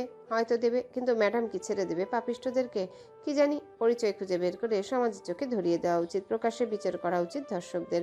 এবারের ঘটনা কোন দিকে গড়াবে জানে না সেহের, তবে এই ধর্ষণের ঘটনাগুলো ভীষণ পীড়া দেয় মেয়েটিকে। সে মেনে নিতে পারে না এসব কিছুতে। বিষণ্ণতায় ঘেরা হৃদয় নিয়ে গোসল সেরে ফেলে মেয়েটি। গোসল করে জামার উপরে ওড়নার পরিবর্তে তাওয়েল পেঁচিয়ে বের হলো। ভেজা কাপড় পুকুর পাড়ে রশিতে শুকিয়ে দিয়ে চলে এসেছে ঘরে। নিজ কক্ষে এসে চক্ষু চড়ক গাছ। ডাক্তার সানান শুয়ে আছে তারই বিছানায়। কি মতলবে এসেছে কে জানে। পুরুষ লোকের মতলবের তো আর শেষ নেই। বাড়ি ভর্তি মানুষ। এই দিনে দুপুরে ওর সাথে ডাকাতি না করলেই হলো। সেহের আনমনে ভাবছে কক্ষদ্বার বন্ধ করে দেবো নাকি। না, সবাই ভাবতেই পারে দিনে দুপুরে বাসর করছি আমরা, খোলা রাখলেও তো সমস্যা। এই কক্ষে কেউ ডাক্তারকে দেখলে আমারই লজ্জা লাগবে, তার থেকে কক্ষদ্বার লক করেই দেই। মেয়েটি ছোট ছোট কদমে এগিয়ে কক্ষদ্বার বন্ধ করে দেয়। অনেকক্ষণ ধরে আধা ভেজা টাওয়েলে জড়িয়ে থাকায় ঠান্ডা লেগে যাচ্ছে। টাওয়েলটা বারান্দায় ঝুলিয়ে দিয়ে কক্ষে ফিরে এলো মেয়েটি। এবার ওড়না পড়তে হবে যে, কিন্তু ওড়না তো রয়েছে বালিশের নিচে। ডাক্তার সানান ঘুমাচ্ছে সে বালিশে। ওড়না আনতে গেলে যদি ঘুম ভেঙে যায়, তার চেয়ে বরং অন্য ওড়না পরে নেই। না, জামা সালোয়ারের সাথে মিলবে না এমন কোনো ওড়নাতেও পরিধান করা যাবে না। শ্বশুর শাশুড়ি স্বামী সবার সামনে কি সেট না মিলিয়ে পোশাক পরা উচিত? না, কিছুতেই না। এইসব এলোমেলো ভাবনায় হারিয়ে মেয়েটি চুপি চুপি হাত বাড়ায় সানানের বালিশের নিচে। ওড়না ধরে টান দিতেই বেচারা ডাক্তার লাফিয়ে উঠে নিচ্ছে রে। শাহের ওড়না নিয়ে সরে দাঁড়ায় দূরে। সানান কণ্ঠে ঝংকার তুলে শুধায়, আবার ঘুমটা ভেঙে দিলি কেন ওদের ব্যাটারি? আপনি আমার ওড়নার উপর শুয়েছেন। কি সব আজে বাজে বকছিস? আমি কেন তোর ওড়নার উপর শুতে যাব? বালিশের নিচে ওড়না ছিল আমার। ও সরি। শাহের গাল ফুলিয়ে রেখেছে কারো অভিমানে। ঘুম থেকে উঠে বর্মশাই তুই তোকারি শুরু করলো। স্বামীর বারবার এভাবে ছন্দ হারানোর বিষয়টি ভীষণ মন্দ। সানান আবারও ধপ করে শুয়ে পড়েছে বিছানায়। সাহেরের পানে না চেয়ে আদেশের সুরে বলল, আমার ভীষণ মাথা ব্যথা। তুই আবার ডিস্টার্ব করিস না তো আমায়। আবার ডিস্টার্ব মানে? আমার রুমে শুতে এসেছেন কেন আপনি? আমার কি পুরোপুরি বউজামাই হয়েছে নাকি? সানান তৎক্ষণাৎ লাফিয়ে উঠে বসেছে বিছানায়। চাপার আগে সুপ্ত বাহানায় ফিরে যাবে বউয়ের কক্ষ ছেড়ে যাবার পূর্বে অনল ঝরা দৃষ্টিতে চেয়ে বলল, নায়িকা হবার ভূত তোর মাথা থেকে চিরতরে নামিয়ে ফেলিস, না হলে পুরোপুরি জামাই বউ আর কখনোই হব না। শাহের ভাবছে বেচারা বর্মশাই হয়তো সীমাহীন দুঃখে ডুবে আছে। আমার নায়িকা হবার ইচ্ছেটা মেনে নিতে পারেনি কোনোভাবেই। আমার তো আর আপন বলতে কেউ নেই ইহলোকে। এই বর বেচারার সাথেই ভালো থাকতে হবে আমায়। এখন না হয় বলে দেই আমি নায়িকা হব না। একবার জামাইকে হাত করে ফেলি, জামাই বগল দবা হয়ে গেলে অনেক কিছুই করা যাবে পরে। এইসব লুকোচুরি ভাবনায় হারিয়ে মেয়েটি বলল, দাঁড়ান। সানান দ্রুত পায়ে চলে গিয়েছিল কক্ষদ্বারের নিকট। বউয়ের ডাকে থমকে গিয়ে বলল, বল। শাহের নিকটে গিয়ে শান্ত কণ্ঠে বলল, আমি আসলে নায়িকা হতে চাই না। সত্যি? সত্যি। অসীম খুশির অনাবিল ছন্দ যেন এসে ধরা দিল সানানের হৃদয়ে। খুশির নবনব উচ্ছ্বাসে হারিয়ে বেচারা কোলে তুলে নিল বউকে। শাহের তো হারিয়ে যাচ্ছে প্রজাপতির ন্যায় স্বপ্ন ডানায় উড়ে চুপি চুপি যেন ঝিলমিল খুশির বর্ণিল আমেজ এসেছে হৃদয় ঘরে। সানানেরও হৃদয়ে ছুঁয়ে ছুঁয়ে যাচ্ছে প্রেমময় অনুভূতির প্রশান্ত পরশে। এ যেন হৃদয়ে ভাড়াবার এক মোহনীয় মধুক্ষণ। বেচারা লাজবধূ কেনে শুইয়ে দিয়েছে বিছানায়। কানের কাছে অধরে নে ফিসফিসিয়ে বলল, চলো রাজবধূ, আজ আমরা পুরোপুরি জামাই বউ হয়ে যাই। শাহের আজও লাজরাঙা বদন ঢাকলো ওড়নার আড়ালে। সানান এক হাতে ওড়নাটি ছুঁড়ে ফেলে দেয় বউয়ের বদন থেকে। বউ বেচারি লাজে হুঁশ হারিয়ে গায়ের জামা টেনে বদন ঢেকে নেয় দ্রুত হাতে। এমন বোকামিতে পেট সহ নাভির অংশটি উন্মুক্ত হয়ে যায় একসাথে। বউয়ের এহেন বেসামাল অবস্থায় বেচারা দুষ্টু স্বরে বলল, আরে আমি তো শুধু মুখ দেখতে চেয়েছি, মুখের বদলে অন্য কিছু দেখারই কি ভালো লাগে। শাহের আবার জামা টেনে ঢেকে দিল উন্মুক্ত উদরকে। সানান পরম আদরে বউকে আলিঙ্গন করে নিচু স্বরে বলল, আমি কিন্তু এখন তুই করেই বলছি, কথা ছিল তুমি করে বললে লিপ কিস দেবে, সেসব মিটিয়ে দাও না এখন। মেয়েটি দু হাতে মুখ ঢেকেছে ভীরু ভীরু লাজে। বর বেচারা হাত সরিয়ে চুমু খেলো বউয়ের লাজ রাঙা গালে। লাজবধূর নয়ন মুদিত হলো হঠাৎ সুখের নবনব পরশে। আরও একটু প্রেম সুখের পরশ দিতে অধরে অধর ছুঁয়ে দিয়েছে সানান। এমনই মধুক্ষণের মোহময় ঘোরে করাঘাত হলো দুয়ারে। সায়ন জোরে জোরে করা নেড়ে বলছে, সানান বেরিয়ে এখন, এসি ঠিক হয়ে গেছে। সানান বিরক্তির সুরে বিড়বিড় করে আওড়ায়, বেটা ঢোল পেয়েছিস নাকি? দরজা তো ভেঙে ফেলবি। সানান উঠে দাঁড়িয়ে যেতে চায় তৎক্ষণাৎ, কিন্তু তার অবাধ্য হাত ঘড়িটি আটকে ছিল বউয়ের দীঘল চুলে। ছেলেটি ঘড়ি খুলতে উদ্যত হলে শাহের ঈষৎ লাজে আলতো হয়ে এসে বলল, এই চুলগুলো আপনাকে যেতে দিচ্ছে না আমার কাছ থেকে। বর বেচারা ভীষণ খুশি। স্রোত এসেছে বউয়ের মুখে আদুরে কথা শুনে। ঘড়ি থেকে চুল ছাড়িয়ে ছেলেটি আরেকবার চুমু খায় বউয়ের অধরে। আবারও আদরে। লাজবধূ হারাচ্ছে রংধনুর ন্যায় রঙিন ভুবনে। বর্মশাই যখন গভীর চুম্বনে মগ্ন, তখনই আবার করাঘাত হলো কক্ষের দুয়ারে। সায়ন এবার চেঁচিয়ে বলছে, দরজা খোল শানান, ইলেকট্রিশিয়ান চলে যেতে যাচ্ছে। সেহের বলছিল এই রুমের ফ্যানটা একটু ঠিক করে নিতে। ইডিয়েট একটা। সায়নকে গালি দিয়ে সানান উঠে যায়, বউকে আলিঙ্গন মুক্ত করে। সাহের লাজুক কণ্ঠে বলে ওঠে, সায়ন ভাইয়া যেভাবে বারবার নক করছে, সবাই জেনে গেল নাকি আমাদের এক রুমে থাকার ব্যাপারটা? তো না মানে আমরা এভাবে। আমরা কিন্তু হাজব্যান্ড ওয়াইফ। তা ঠিক, কিন্তু কিন্তু আমি আসলে বলতে চাচ্ছিলাম, সবাই যদি ছিছি করে। ওইদের ব্যাটারি হাজব্যান্ডের সাথে এক রুমে থাকতেও তোর ভয়? অনল ঝরা চাউনিতে চেঁচিয়ে ধমক দেয় সানান। ক্ষণিকে ভয়ে চুপসে গেল লাজবধূ। ছেলেটা এমনিতেই ফিরে যাচ্ছিল নিজ কক্ষে, তার মধ্যে বইয়ের এনো কথাবার্তায় মেজাজ বিগড়ে গেছে পুরোটাই। মানুষ হারায় মায়ায়, মায়ায় জীবনকে জড়ায় জীবনের সাথে নতুন সম্পর্কে। সানানও ধীরে ধীরে হারাতে চায় লাজবধূর মায়ায়। এই যে অস্থির হয়ে আগন্তুককে খুঁজছে, সেটাও কিন্তু লাজবধূকে নিরাপদে রাখার তরে। এখন তো নিজেই সাথেই বিলেতে নিতে পারবে না বউকে, সবকিছু প্রসেস করতে কিছুদিন সময় লাগবে। নিজে বিলেতে ফিরে গেলে বউ যেন এই কটা দিন নিরাপদে থাকে, সে ভাবনায় তটস্থ করছে ছেলেটিকে। আগন্তুকের গাড়ি রেজিস্ট্রেশন সম্পর্কিত তথ্যই এখন পরিচয় জানার শেষ উপায়। তথ্য জানতে আজ সকাল সকালই ছেলেটি বেরিয়ে গেছে বিআরটিএর অফিসের উদ্দেশ্যে। বাড়ি ছেড়ে যাবার পরপরই বড় ফুপু আলিয়া আসে বাড়িতে। মূলত রূপম রাহেলার সাথে গোপন পরামর্শ করে সানানের অনুপস্থিতিতে তিনি এসেছেন বাড়িতে। এসে শাহের চরিত্রের নামে যা তা বলতে থাকে সানানের মায়ের কাছে। মা মায়া আহমেদ সব শুনে বিশ্বাস করতে চায়নি প্রথমে, পরে প্রমাণ হিসেবে এলাকায় সিধেল চোরের গল্প শোনায় আলিয়া। যেদিন লন্ডন থেকে সানান আসে বাড়িতে, সেদিন রাতে বাতায়নে উকি দেয় এলাকার সিধেল চোর। হুজুর দাদার ধাওয়াকে পালাবার পূর্বে সানান শেরকে দেখেছিল একই বিছানায়। মায়া আহমেদকে বোঝানো হলো তার জ্বরে আক্রান্ত পুত্রকে রূপ দেখিয়ে হস্তগত করেছে শাহের। ভদ্রমহিলা আগের যুগের মানুষ তো অল্পতেই অবিশ্বাস করলো নিজের পুত্রকেও। সানান অসুস্থ ছিল সেদিন, বিলেত থেকে বহু পথ জার্নি করে এসে জ্বরের ঘরে হুঁশ নাও থাকতে পারে। আলিয়ার মতে কোনো দোষ নেই ছেলেটির। মায়া আহমেদের কাছে সকল দোষে দোষী করল শেহেরকে।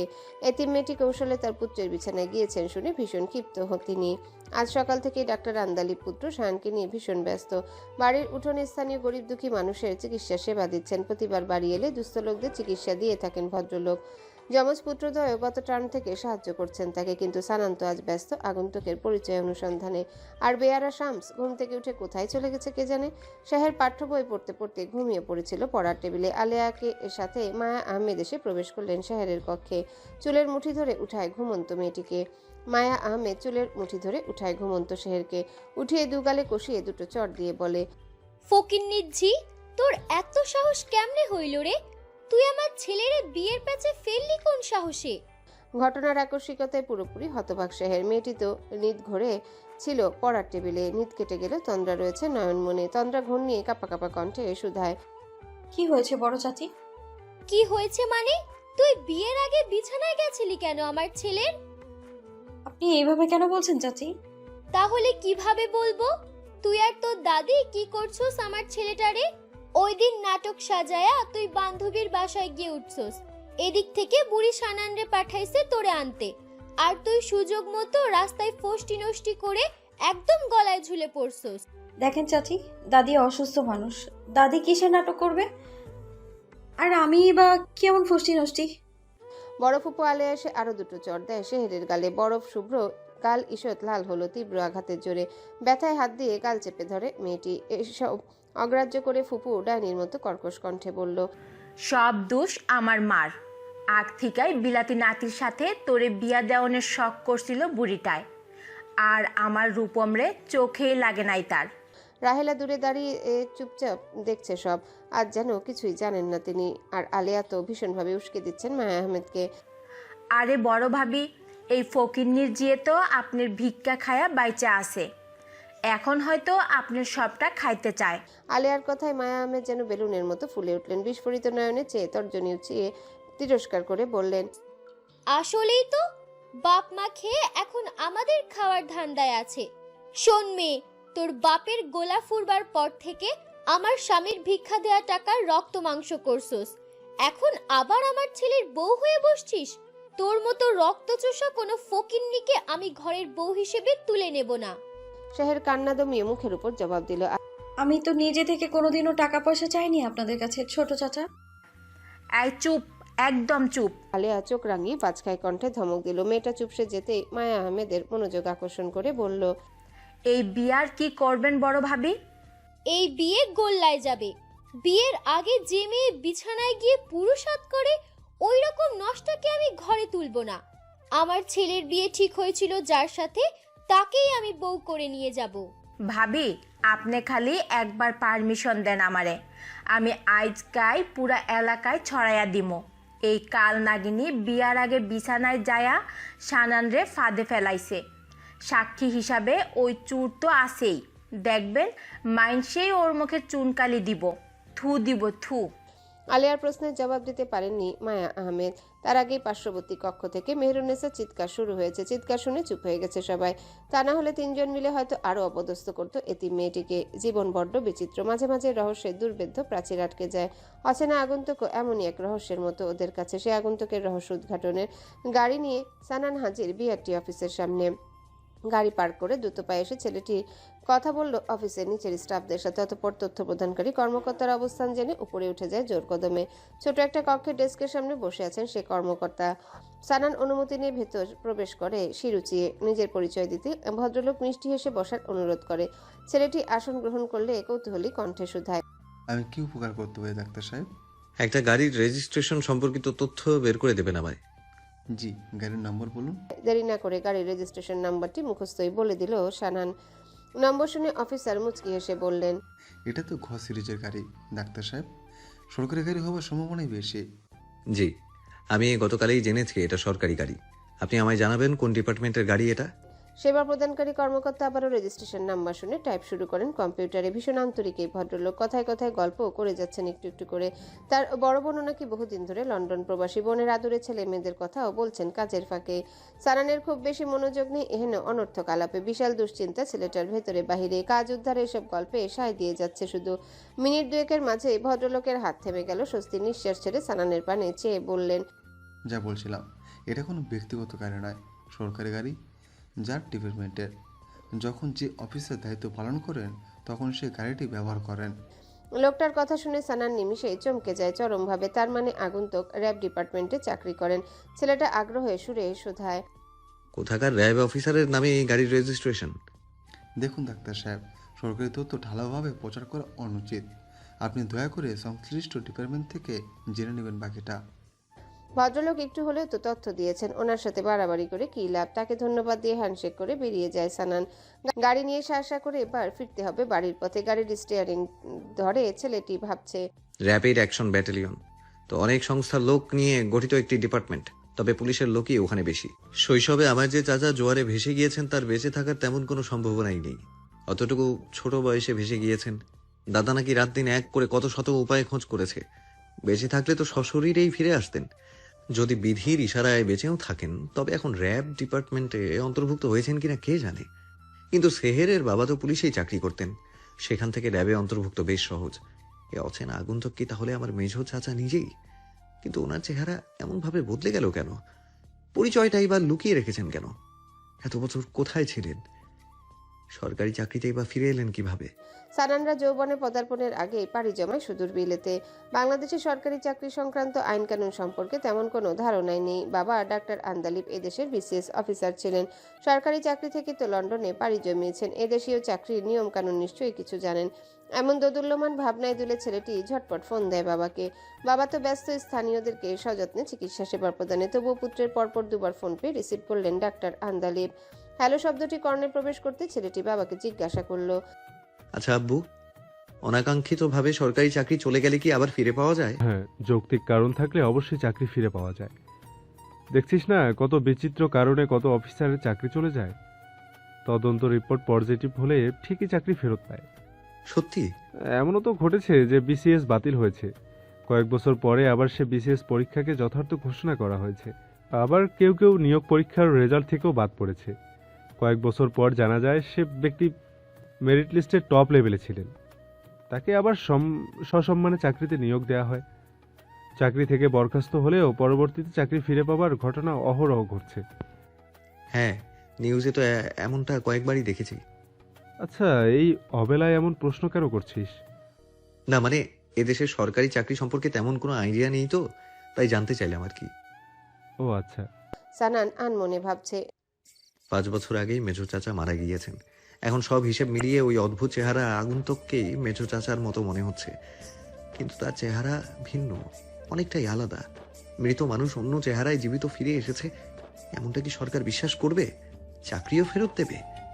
এভাবে ফিরে আসা, চাকরি ফিরে পাওয়া, এসব কি আদৌ সম্ভব? নিজের অজান্তে এমন শত শত প্রশ্ন মানে জর্জরিত হলো ছেলেটি। কৌতূহলী কণ্ঠে শুধালো, আচ্ছা আব্বু, মনে করো একজন সরকারি চাকরিজীবী মারা গেছেন, কিন্তু তার লাশ পাওয়া যায়নি। কয়েক বছর পরে দেখা গেল লোকটি জীবিত আছেন, তাহলে কি উনি ফিরে এলে সরকারি চাকরিতে পুনর্বহাল হবেন? যদি তার চাকরি করার মতো সক্ষমতা থাকে তবে অবশ্যই চাকরিতে পুনর্বহাল হবেন। বাংলাদেশে গুরুতর অপরাধ না করলে সরকারি চাকরি থেকে সাধারণত বঞ্চিত করা হয় না। তাই? সবচেয়ে অবাক ব্যাপারটা কি জানো? কি আব্বু? পুলিশ ডিপার্টমেন্টে চাকরি চলে গেলে অন্যান্য ডিপার্টমেন্টের চেয়ে দ্রুত চাকরি ফেরত পাওয়া যায়। পিতার কথা শুনে ক্ষণিকে চমকে গিয়ে সানান প্রশ্ন করলো, তাই নাকি? কারণ দেশের অভ্যন্তরীণ নিরাপত্তা রক্ষায় পুলিশেরই ভূমিকা সব থেকে বেশি। সরকার বিনা কারণে পুলিশকে বসিয়ে রাখতে চায় না, তাই চাকরি ফেরত পাওয়ার যোগ্য হলে দ্রুত চাকরি ফেরত দিয়ে দেয়। ধরো একজন চাকরিজীবী নিখোঁজ হয়েছেন, কিন্তু তাকে মৃত ভেবে পরিবার এককালীন টাকা পেনশন সব তুলে নিয়েছে, তারপরও কি উনি ফিরে এলে সরকারি চাকরি ফেরত দেবে? টাকা পয়সার লেনদেন হিসেব করেই সরকার তাকে চাকরি ফেরত দেবে। ব্যক্তি যদি সক্ষমভাবে বেঁচে ফিরে, যদি তার চাকরির বয়স থাকে, তবে সরকার কখনোই তাকে বঞ্চিত করবে না। ও আচ্ছা। পেশেন্টের ভিড় থাকায় বাবা ডাক্তার আন্দালিবার কথা বাড়াননি। অবসরে এসব নিয়ে আলোচনার কথা বলে ফোন কেটে দিয়েছেন। সরকারি চাকরির নিয়মকানুন শুনে সানানের কেন যেন মনে হচ্ছে আগন্তুক সত্যি ওর মেজো চাচা আরমান আহমেদ ক্যাডেট কলেজ থেকে পাশ করে ইউনিভার্সিটিতে ভর্তি হয়েছিলেন। ভার্সিটির গণ্ডি পেরিয়ে বিসিএস দিয়ে জয়েন করেন। পুলিশ ডিপার্টমেন্টে তুখোড় মেধাবী অফিসার ছিলেন। শহরের জন্মের পরে স্ত্রীর মৃত্যুতে সংসার হারা হন তিনি। বলতে গেলে চাকরি জীবনে সংসারই ছিল না, দুনিয়াবি দুর্নীতির ধান্দাও কম ছিল। বেশ সুনাম ছিল ডিপার্টমেন্টে। আজ সানানের বারবারই মনে হচ্ছে মেজো চাচার মতো চৌকস অফিসার বেঁচে ফিরে এলে সরকার সহজে চাকরি ফেরত দিবে। ছেলেটি ভাবছে আগামীকালই যেতে হবে পুলিশ অথবা র্যাব হেডকোয়ার্টারে। সেখানেই জানা যাবে আরমান আহমেদের যাবতীয় তথ্য। সত্যি তিনি জীবিত ফিরে এসেছেন কিনা। মারা যাবার পরে কখনো তো মিডিয়ার সামনেও দেখেননি চাচাকে। আর বেঁচে থাকলে আমাদের সাথে লুকোচুরি খেলছেন কেন? আসলে নিয়তির নিদারুণ খেলা বোঝা বড় দায়। কি থেকে যে কি হয়ে যায়, বিধির বিচারও বড্ড বিচিত্র। এইসব বিরোহী ভাবনার ঘরে হারিয়ে সানান ধীরে ধীরে ফিরছে বাড়ির পথে। আজ বড় চাচি যখন ভিক্ষার কথা বলে খোঁটা দেয়, তখন চরমভাবে অপমানিত হয় শেহের। সবই তো ছিল বাবার, বহু টাকা পয়সাও রেখে গিয়েছেন মৃত্যুকালে। ছোট চাচা চাচি সব ভোগ বিলাস ব্যয় করেছে। বাবার ভাগের ভূ সম্পত্তিরও কমতি নেই বাড়িতে। এসবের সবকিছুই এখনো তাদের ভোগ দখলে। নিরুপায় হয়ে বিগত 1.5-2 বছর ধরে বিলেতি সাহায্য নিয়ে বাঁচতে হচ্ছে শেহেরকে। মেয়েটি নিজে কখনো বিলেতে ফোন করে সাহায্য চায়নি। ছোট চাচাও সব অর্থ সম্পদ আত্মসাৎ করেছে। কখনো কিছুর প্রয়োজন হলে ছোট চাচাকে সে প্রয়োজনের কথা জানায় মেয়েটি। আর ছোট চাচাটাও না নির্লজ্জের মতো লন্ডনে ফোন করে জানাতো শেহেরের আজকে এটা লাগবে, কালকে ওটা লাগবে, এত খরচ সে বহন করতে পারবে না। এভাবে বিভিন্ন খবর পাঠিয়ে বিলেত থেকে সাহায্য আদায় করে আনতো। শেহের তো কখনো বলেনি সাহায্য চেয়ে আনতে। সবই তো ধুরন্ধর সাদেক চাচার কাজ। এসবের কারণে জীবন অতিষ্ঠ মেয়েটির। মাঝে মাঝে ইচ্ছে করে বাড়ি থেকে বের হয়ে যেতে, শুধু যেতে পারে না অসুস্থ দাদির কথা ভেবে। নাতনি বের হয়ে গেলে কখন যেন নিঃশ্বাসটুকুই ফুরিয়ে যায় বৃদ্ধা। শেহের বিষণ্ণ মনে চুপি চুপি ভাবছে, ছোট চাচা চাচির কারণেই আজ আমি ফকিন্নির ঝি, রক্ত চোষা এইসব গালি শুনেছি। বিলেতি সাহায্যের টাকার রক্ত মাংস হয়েছে আমার। এমনটা শোনার চেয়ে মরে যাওয়া ভালো ছিল। ডক্টর সারানের জন্যেও বিনা দোষে কতটা অপমানিত হলাম। আমার বাবাও তো বিসিএস অফিসার ছিলেন। বড় চাচা ডক্টর আন্দালিবও বিসিএস অফিসার। যখন জীবিত ছিলেন তখন বাবার অনেক ক্ষমতা ছিল। বড় চাচার চেয়েও মানুষ বাবাকেই বেশি ক্ষমতাধর মনে করত। সেসব দিনে আমার কত ভালোবাসতো সবাই। আজ মনে হয় সবই ছিল ছলনা, স্বার্থের খেলা, কুকি বাহানা। জাস্ট এক নিদারুণ নিয়তি আজ আমায় এহেন পরিস্থিতিতে এনে দাঁড় করিয়েছে। আশার আলো দেখছি না আমি কোনো দিকেই। আমি জানি না সামনে আরও কতদূর লাঞ্ছনা বঞ্চনা আর প্রবঞ্চনা আছে। ডক্টর সানানকে ভোলাতে বিয়ের আগে একই বিছানায় শুয়েছি, এমনটা শোনার পরে বড় চাচি আর কোনোদিনও মেনে নেবেন না আমায়। এলাকার লোকজনও এসব জানলে কি বলবে? ডাক্তার কেউ নাকি আবার বিয়ে করাবে, কারণ হিসেবে হয়তো সবার কাছে এটাই বলবে যে আমি একটা নষ্টা দুশ্চরিত্রা। তখন চাচি ফুপির মতো করে আমাকেই দোষী করবে সবাই। চোরকে সাক্ষী করে আত্মীয় স্বজন পাড়া প্রতিবেশীদের কাছে ওরা হয়তো আজই দুর্নাম রটাবে। বলে দেবে বিয়ের আগে ডক্টর সানানের বিছানায় যাওয়ার কথা। তারপরে কিভাবে মুখ দেখাবো আমি? পরিচিত অপরিচিত কেউ হয়তো আমার কথা বিশ্বাস করবে না। দুশ্চরিত্রা বলে উঠতে বসতে ধিক্কার দেবে আমায়। হয়তো ঘর থেকে বেরই হতে পারবো না আমি লজ্জায়। কি প্রয়োজন এই সীমাহীন যন্ত্রণার জীবন রাখার? এসব দুঃখ পাবার আগে মরে যাওয়াই তো বেশি ভালো, তাই না? চরিত্রের কলঙ্ক সবচেয়ে বড় কলঙ্ক, জঘন্য অপবাদ। এসব অপবাদ নিয়ে আমি কি করে বেঁচে থাকবো?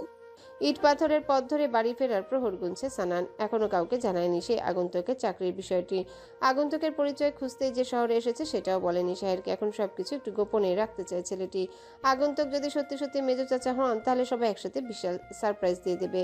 হয়তো তার জীবনে অনেক অজানা কাহিনী লুকিয়ে আছে। এখন সবাইকে তার কথা বলতে গেলে সমস্যা হতে পারে অনেকভাবে। তাই বিষয়টি এখন চেপে যেতে চাচ্ছে সানান। এসব লুকোচুরি ভাবনার মাঝে গাড়ি ছুটে চলেছে সম্মুখে। আচানক মুঠো ফোন বেজে ওঠে ছেলেটির। ফুপাতো ফোন মেহেক কল দিয়েছে অসময়ে। ড্রাইভিংয়ে থাকা ছেলেটি ইগনোর করলো প্রথমে, পরপর 3বার রিং করায় চিন্তিত ভঙ্গিতে রিসিভ করে নিল শেষবার। কিন্তু কথা না বলে মেহেক কাঁদছে আর হাঁসফাঁস করছে। পাশ থেকে দাদি মেহেরুন্নেসারও বিলাপ শোনা যাচ্ছে। সানান উৎকণ্ঠার সাথে শুধায়, বাড়িতে কি হয়েছে রে মেহেক? ব্যাককেল মেয়েটি তৎক্ষণাৎ জবাব দেয়, আপনার আপনার বউ গলায় দড়ি দিচ্ছে। মেহেকের কথা শোনা মাত্রই মুঠোফোন পড়ে গেল সানানের অসার অবসন্নপ্রায় হাত থেকে। শুধু হাত নয়, সমস্ত শরীরই যেন অসার। অচেতন হলো প্রাণপ্রিয়ার প্রয়াণ সমাচারে। মেলেন সারিয়ে গাড়ি গিয়ে আঘাত করে রাস্তার পার্শ্ববর্তী একটা বট গাছে। কোনো মতে হার্ট ব্রেক করে গাড়ির স্টিয়ারিং এর উপরে শির এলিয়ে দেয় সানান। বুক ফেটে যাচ্ছে বিরহ ব্যথার বাধাহীন আঘাত। কেন আমাকে প্রিয়াহারা হতে হলো প্রণয় লগ্ন আগমনের পূর্বে? কেন একাই ভুবন হারা হতে হলো নিঃসঙ্গ এতিম মেয়েটিকে? এদিকে মেহেককে একটা চট দিয়ে সায়ন তৎক্ষণাৎ ফোন দেয় সানানকে। প্রিয়াহারা ব্যথার ভারে ভারাক্রান্ত ছেলেটিতে ঝিমিয়ে আছে পথের ধারে। প্রাণ পাখিটি ছটফট করে যেন বেরিয়ে আসতে চায় এই অশুভক্ষণে। মুঠোফোনের রিংয়ের কোনো মনোযোগী নেই ছেলেটার। হৃদয় ব্যথাগুলো যেন অবাধ্য অশ্রু হয়ে নয়ন বেয়ে ঝরছে নিরন্তর। কয়েকবার রিং করেও ভাইকে রিচ করতে ব্যর্থ হয়ে টেক্সট পাঠালো সায়ন। পরপর 4টা টেক্সট এলো মিনিট 2-এর মাঝে। সানান অবসন্ন হাতে ফোন তুলে নেয়। ইচ্ছে না হলেও টেক্সট সিন করা উচিত। টেক্সটে ক্লিক করতে নয়নে ভেসে ওঠে লেখাগুলো। হাফ টিকিট মেহের কথায় ভুল করছে, কিছু হয়নি, টেনশন করিস না, শেহে ঠিক আছে। ছেলেটার সাথে সাথে কল ব্যাক করে সায়নকে। ওপাশ থেকে হ্যালো বলতে শঙ্কিত কণ্ঠে শুধায়, কি হয়েছে সেহেরের? একটু ভুল বোঝাবুঝি হয়েছে, এখন ঠিক আছে। ও নাকি গলায় দড়ি দিয়েছে? এখন কেমন আছে? সব ঠিক আছে। গলায় দড়ি দিয়েছিলে কেন? বড় ফুফের কাছ থেকে আম্মু শুনেছে শেহের বিয়ের আগে তার সাথে বিছানায় গেছে। বড় ফুফি চোদের নিকট থেকে শুনে এসে আম্মুকে জানালো এসব। আমি এসব জিজ্ঞেস করেছি তোকে? আমি জানতে চেয়েছি আরিয়ানা সেহের গলায় দড়ি দিয়েছে কেন? তীব্র আওয়াজে ক্ষোভের ঝংকার তুলে কণ্ঠে, না মানে নষ্টা দৌড়চিত্রা বলে আম্মু অপমান করেছে ওকে। তাছাড়া বড় ফুপি আর আম্মু দুজনেই মেরেছে। দে আম্মুর কাছে ফোনটা দে। কেন? আবারও আওয়াজ এলো বজ্রপাতের মতো শব্দে। দে আম্মুকে দে ফোনটা। জিজ্ঞেস করবো কোন হিসেবে আম্মু মারলো ওকে। তুই আগে বাড়িতে আয়, তারপর কথা বলিস। এক বাটপার বাড়িতে এসে চোরের কথা বললো আর আম্মু ওর উপরে চড়াও হলো। আশ্চর্য। কি বলবো বল। রাখ ফোন, রাখ। ভীষণ ক্ষোভে ফোন কেটে সানান স্মরণ করে হুজুর দাদাকে। হুজুর দাদা রিসিভ করতে অনুরোধের সুরে বলে, দাদা আপনি একটু বাড়িতে আসেন তো। কেন ভাই? আমাদের বাড়িতে একটু সমস্যা হয়েছে। কি সমস্যা? আপনি এসে সেদিন রাতের সমস্ত ঘটনা বলবেন সবাইকে। আম্মু চোরের কথা বিশ্বাস করে সেহেরের উপরে চড়াও হয়েছে। মেয়েরা তো গলায় দড়ি দিয়ে বসেছিল, কোনোভাবে বাঁচিয়ে রেখেছে ওরা। কি কও এসব? আমি এখনই রওনা দেবো। আবার গাড়ি স্টার্ট করে সানান যাত্রা করে বাড়ির পথে। একরাশ ক্ষোভ আর অভিমান বাসা বেঁধেছে বিরাগী বুকে। আজ বড়য়ের আচার নিয়ে এসে শাহেরকে দরজা খোলার অনুরোধ করে মেহেক, কিন্তু মেয়েটি দরজা তো খুলেইনি, ডাকেও সাড়া দেয়নি। উল্টো ভেতর থেকে অদ্ভুত এক আওয়াজ বের হয়ে আসে। চিন্তিত ভঙ্গিতে মেহেক দৌড়ে চলে যায় বাইরে। শাহের কক্ষটি ভীষণ পরিচিত মেয়েটির। কক্ষের কাঠের বাতায়নে থাকা সূক্ষ্ম সূক্ষ্ম ছিদ্র দিয়ে উকি দেয় ভিতরে। তখনই মেয়েটিকে ফ্যানের সাথে ঝুলতে দেখতে পায়। সকাল থেকেই অনেক পেশেন্টের ভিড় ডাক্তার আন্দালিবের বাড়ির উঠানে। মেহেক সবার মাঝে গিয়ে চিৎকার করে শাহের ঘটনাটি জানিয়ে দেয়। খানিক আগে বাড়ি ফিরে এসে ক্লান্ত শামস বসেছিল উঠানের কোণে। দুর্ঘটনার কথা শুনে ছেলেটি দৌড়ে আসে। ঘরে এসে সজোরে লাথি মারে বহু পুরনো দরজাটি ভেঙে ফেলে। ডক্টর আন্দালিব সায়ন সহ উঠোনের সবাই এতক্ষণে ছুটে এসেছে হন্তদন্ত হয়ে। শামসকে দরজা ভাঙতে দেখে বাড়ির কাজের ছেলে মনটা বটি নিয়ে গিয়ে আসে। উন্মুক্ত দরজা দিয়ে দৌড়ে গিয়ে ডক্টর আন্দালিব পা উঁচিয়ে ধরে শেহরের। শামস বটি দিয়ে ফাঁসের ওড়না কেটে দেয় দ্রুত হাতে। মেহেক দৌড়ে গিয়ে গলা থেকে ওড়না টেনে খুলে দেয়। ডক্টর আন্দালিব কাছে এসে কষিয়ে একটা চড় দিয়ে শুধায়, আমাদের রেখে কেন মরতে গিয়েছিস মেহের? দাদির কান্নার আওয়াজ শুনতে পেয়ে প্রশ্নের জবাব না দিয়ে মেয়েটি দৌড়ে আসে দাদির কক্ষে। ঠিক ওই সময় মেহেক ফোন দেয় সানানকে। কথা পুরোপুরি না শুনেই তা ছেলেটি ফোন ছেড়ে দিলেও অবসন্ন প্রায় হাতে। এদিকে শহরের পিছু পিছু সবাই এসে জড়ো হয় দাদির কক্ষে। লোকজনের কান্নাঘুষা চলতে থাকে চরমভাবে। সবার মাঝে ডক্টর আন্দালিব কৌতূহলী কণ্ঠে আবারও প্রশ্ন করে, কেন এমন করলি মা? তোর সাথে কে কি করেছে? শেয়ালরানী রাহেলা আজ প্রকাশ্যে কিছুই করেনি। ক্যান্সার আক্রান্ত মেয়ের ভাবনায় বিষণ্ণ হয়ে আছেন। ওনাকে ঝামেলায় ফেলতে চায়নি শেহের। রাহেলাকে বাদ দিয়ে বড় চাচি আর বড় ফুপি সব ঘটনা বলে দেয় চাচাকে। সব শুনে ডাক্তার আন্দালিব সিরিয়াল মেনটেন করে চর মারে স্ত্রী এবং বোনের গালে। আলিয়ার গালে চর দিতে দাগ ছুটে পড়ে গেল চোয়াল থেকে। ভীষণ ব্যথায় কাতর বেচারি অসহায় ভঙ্গিতে গাল চেপে কাঁদতে শুরু করলো ফুপিয়ে। মায়া আহমেদ সবার মাঝে চেঁচিয়ে বলেছেন, ও একটা নষ্টা মেয়ে। আমার ছেলের অসুস্থতার সুযোগে বিছানায় গিয়ে ফাঁদে ফেলে বিয়ে করেছে। ওর ডিভোর্স আমি করিয়েই ছাড়বো। হ্যালো বন্ধুরা, পরবর্তী পার্ট খুব তাড়াতাড়ি আসবে, তো সবাই অপেক্ষায় থাকো। আর চ্যানেলটি যারা এখনো সাবস্ক্রাইব করোনি তারা পরবর্তী পার্ট দেখার জন্য চ্যানেলটি সাবস্ক্রাইব করে রেখো। ধন্যবাদ সবাইকে, আমাদের সাথেই থেকো।